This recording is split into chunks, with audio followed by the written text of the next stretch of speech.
What's good mga brad? Ako nga pala si Senyor at may bago na naman tayong upload. Pero bago yan, please mag-subscribe ka na at idamay mo na yung notification bell and i-like, share at komentan mo na tong video na to kung trip mo siya.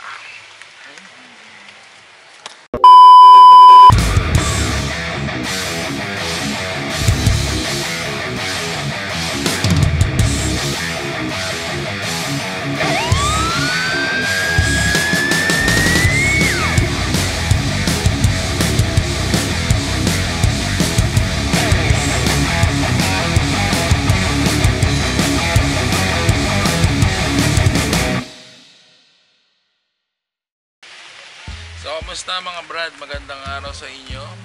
Belated Merry Christmas sa inyong lahat. Medyo naging busy tayo nitong dumaang Pasko kaya hindi tayo nakapag-vlog. Pero ngayong libre na, vlog na yan. Siguro ito na yung huling vlog ko ngayong 2018. At ngayon pa lang gusto ko magpasalamat sa lahat ng nag-comment, nag-like, nag-share, and nag-subscribe. Maraming salamat sa inyo mga brad. 1,255 subscriber na tayo, and syempre sana mas marami pang mag-subscribe para mas masaya, diba? So today ipapakita ko sa inyo yung naging resulta nung pagpapakabit ko nung Terra Hager na nabili ko online. Pinakabit ko siya itong nakaraang mga araw. So ayun, dinala namin siya sa talyer itong mga nakaraang araw para paggawa ng additional bracket, dahil hindi pang click 150 ay yung binili ko na Terra Hager, kaya kailangan ng konting conversion.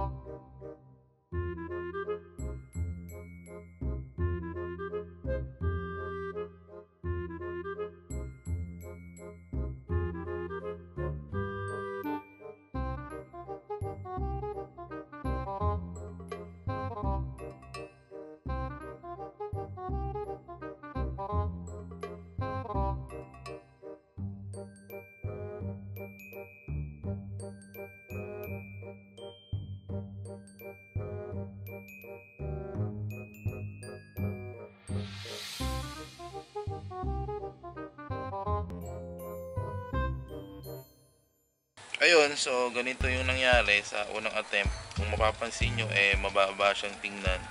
And nung tinesting namin siya, magalaw siya, lalo na pag nalulubak.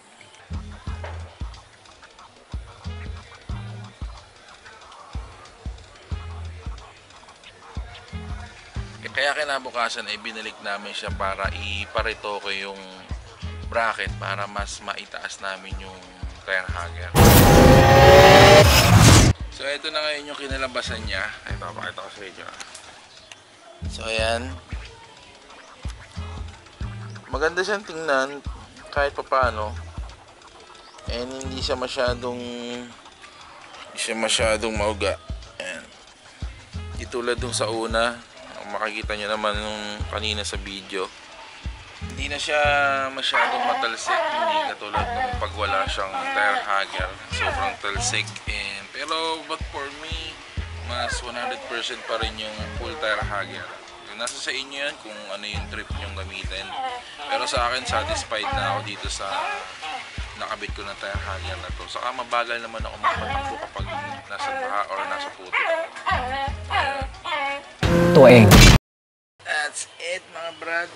Ito na yung huling vlog ko ngayong 2018. Sana sa 2019 nandyan pa din kayo, nanonood ng mga uploads ko, and sana supportahan nyo din yung ibang format ng vlog ko. So ayun, maraming salamat sa inyong panonood, and again, please mag-subscribe ka na kung hindi ka pa nakasubscribe.